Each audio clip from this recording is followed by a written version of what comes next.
आकाशवाणी मुंबई. रश्मी पाटकर प्रादेशिक बातम्या देत आहे. ठळक बातम्या. रोजगार, अर्थव्यवस्था आणि नवोन्मेषात गुंतवणूक ही संकल्पना विकसित भारताच्या मार्गाची रूपरेषा स्पष्ट करणारी असल्याचं प्रधानमंत्र्यांचं प्रतिपादन. विधानसभेतून समाजवादी पार्टीचे अबू असीम आझमी निलंबित. छत्रपती शिवाजी महाराज आणि छत्रपती संभाजी महाराज यांच्याविषयी अवमानकारक वक्तव्यांच्या मुद्द्यावरून दोन्ही सभागृहात गदारोळ. सर्व प्रकारच्या प्रतिज्ञापत्रांसाठी जोडावं लागणारं 500 रुपयांचं मुद्रांक शुल्क माफ करण्याचा राज्य सरकारचा निर्णय. कृषी मंत्री माणिकराव कोकाटे यांना ठोठावलेल्या 2 वर्षांच्या कारावासाच्या शिक्षेला नाशिक जिल्हा सत्र न्यायालयाची स्थगिती. आणि ऑस्ट्रेलियाचा फलंदाज स्टीव्ह स्मिथ एकदिवसीय क्रिकेटमधून निवृत्त. रोजगार, अर्थव्यवस्था आणि नवोन्मेषात गुंतवणूक ही संकल्पना विकसित भारताच्या मार्गाची रूपरेषा स्पष्ट करणारी असल्याचं प्रतिपादन प्रधानमंत्री नरेंद्र मोदी यांनी केलं. यंदाच्या अर्थसंकल्पाच्या परिप्रेक्ष्यात रोजगारविषयक बाबींविषयी आयोजित वेबिनारला ते संबोधित करत होते. यंदाच्या अर्थसंकल्पात या संकल्पनेचा प्रभाव दिसत आहे. त्यामुळे हा अर्थसंकल्प भारताच्या भविष्याची ब्लूप्रिंट आहे. या अर्थसंकल्पात पायाभूत सुविधा आणि उद्योगांप्रमाणेच रोजगार, अर्थव्यवस्था आणि नवोन्मेषालाही प्राधान्य दिलं आहे, असं मोदी म्हणाले. क्षमता वाढ आणि प्रतिभेला प्रोत्साहन या दोन्ही बाबी देशाच्या प्रगतीसाठी पायाभरणी करतात. त्यामुळे विकासाच्या पुढच्या टप्प्यात आपल्याला या क्षेत्रात अधिकाधिक गुंतवणूक गरजेची असून त्यासाठी संबंधितांनी पुढाकार घ्यावा, असं आवाहन त्यांनी केलं. रोजगार आणि नवोन्मेष क्षेत्रात गुंतवणूक हा चर्चासत्राचा विषय आहे. समाजवादी पार्टीचे आमदार अबू असीम आझमी यांना चालू अधिवेशन संपेपर्यंत सभागृहातून निलंबित करण्यात आलं आहे. औरंगजेबाचं उदात्तीकरण केल्याबद्दल आझमी यांना निलंबित करावं असा प्रस्ताव संसदीय कार्यमंत्री चंद्रकांत पाटील यांनी मांडला. यावर भाजपा आमदार सुधीर मुनगंटीवार यांनी हरकत घेत आझमी यांचं सदस्यत्व विधानसभेच्या पूर्ण कालावधीसाठी रद्द करण्याची मागणी केली. मात्र सदस्यत्व कायमचं रद्द करणं नियमात बसत नसून यासाठी आमदारांची समिती स्थापन केली जाईल असं आश्वासन चंद्रकांत पाटील यांनी दिलं. काँग्रेस नेते विजय वडेट्टीवार यांनी मुनगंटीवार यांच्या मागणीला पाठिंबा दिला. तसंच छत्रपती शिवाजी महाराज यांचा अवमान करणाऱ्या सर्वांवर अशीच कारवाई करणार का, असा प्रश्न सरकारला विचारला. आझमी यांच्या वक्तव्यामुळे छत्रपती शिवाजी महाराज आणि छत्रपती संभाजी महाराज यांचा अवमान झाला असल्याचा आरोप करत सत्ताधारी पक्षांच्या सदस्यांनी घोषणा दिल्या.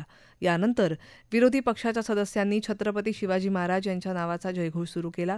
यावर विरोधकांनी आक्रमक होत घोषणाबाजी केली. अबू आझमी यांचं सदस्यत्व अर्थसंकल्पीय अधिवेशनाच्या शेवटच्या दिवसापर्यंत रद्द करण्याचा प्रस्ताव सभागृहात मंजूर झाला.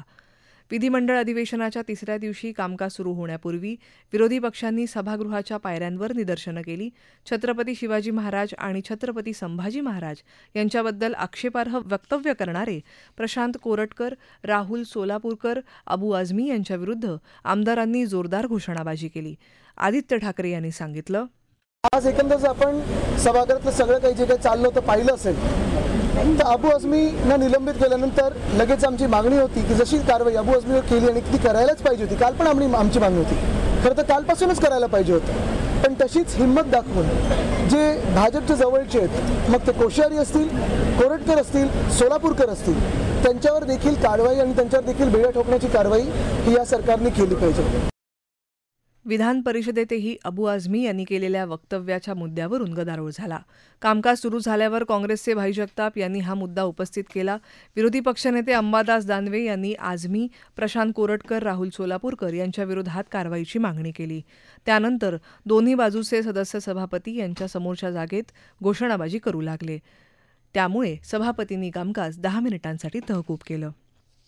राज्यात ओबीसी समाजातल्या विद्यार्थ्यांसाठी घोषित करण्यात आलेल्या 72 पैकी 54 वसतिगृह वर्षभरात कार्यान्वित झाली असून उर्वरित वसतिगृह लवकरच सुरू होतील, अशी माहिती इतर मागासवर्ग कल्याण मंत्री अतुल सावे यांनी आज विधान परिषदेत दिली. काँग्रेसचे अभिजित वंजारी यांनी विचारलेल्या तारांकित प्रश्नाला ते उत्तर देत होते. जालना जिल्ह्यात कैलास बोऱ्हाडे या युवकाला मारहाण करणाऱ्यांवर मकोका लावण्याचं आश्वासन उपमुख्यमंत्री एकनाथ शिंदे यांनी विधान परिषदेत दिलं. या प्रकरणी जालन्याच्या पोलीस अधीक्षकांची चर्चा करून सर्व गुन्हेगारांना अटक करण्याचे निर्देश दिले आहेत. लवकरच पालकमंत्री तिथे भेट देतील, असं शिंदे म्हणाले. राज्यातल्या विविध सरकारी रुग्णालयं आणि वैद्यकीय महाविद्यालयात भेसळयुक्त औषधांचा पुरवठा केल्याप्रकरणी दोषींवर कडक कारवाई करण्यात येईल असं सार्वजनिक आरोग्य मंत्री प्रकाश आंबेडकर यांनी लक्षवेधी सूचनेला उत्तर देताना सांगितलं. मात्र संबंधित दोषी अधिकाऱ्यांचं निलंबन करण्याची आग्रही मागणी विरोधी पक्षाच्या सदस्यांनी केली. सरकारनं निलंबन करण्याचं आश्वासन न दिल्यामुळे विरोधी पक्षाच्या सदस्यांनी सरकारविरोधात घोषणाबाजी करत सभात्याग केला. उपमुख्यमंत्री एकनाथ शिंदे यांच्यावर झालेल्या भ्रष्टाचाराचा आरोपांचं खंडन करताना मंत्री उदय सामंत यांनी विधानभवन परिसरात सांगितलं, माजी विरोधी पक्षनेते विजय वडेट्टीवारांनी जो मोठा एकदम गौप्यस्फोट केलेला आहे तो परत एकदा फुसका ठरलेला आहे. त्यांनी ज्या पद्धतीने सांगितलं की ॲफिडेव्हिट करण्यात आलं, ॲफिडेव्हिटमध्ये माननीय माजी मुख्यमंत्री आणि विद्यमान उपमुख्यमंत्री एकनाथ शिंदे साहेबांवर ठपका ठेवण्यात आलेला आहे. असं कुठेही झालेलं नाही.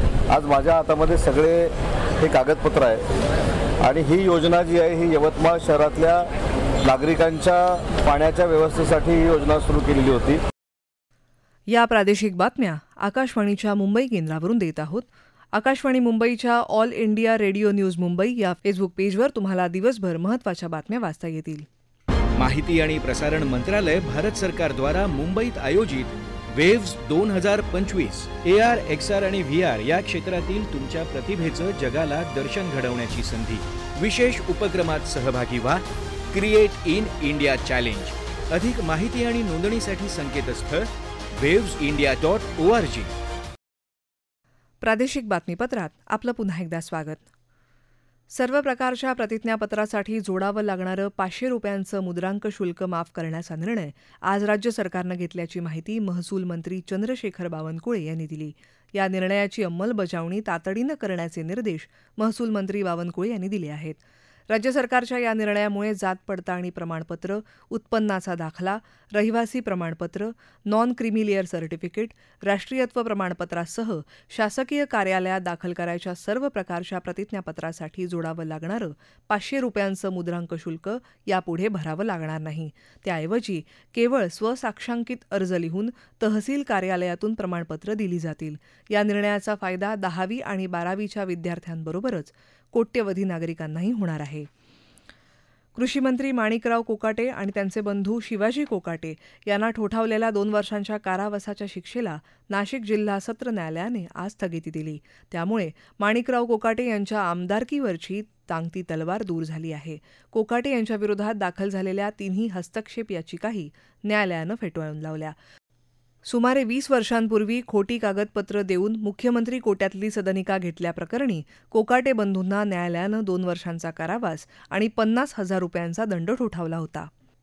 चॅम्पियन्स करंडक स्पर्धेत भारतानं ऑस्ट्रेलियाला पराभूत केल्यानंतर क्रिकेट संघातला प्रमुख फलंदाज स्टीव्ह स्मिथ यानं आज एकदिवसीय क्रिकेट प्रकारातून निवृत्ती जाहीर केली. कसोटी आणि T20 क्रिकेट प्रकारात आपण खेळणार असल्याचं स्मिथ यानं सांगितलं. क्रिकेटमधल्या वाटचालीत अनेक समाधान आणि आनंद देणाऱ्या आठवणी आहेत. 2 विश्वचषक विजेत्या ऑस्ट्रेलिया संघाचा भाग होणं अभिमानास्पद क्षण असल्याचं स्मिथनं म्हटलं आहे.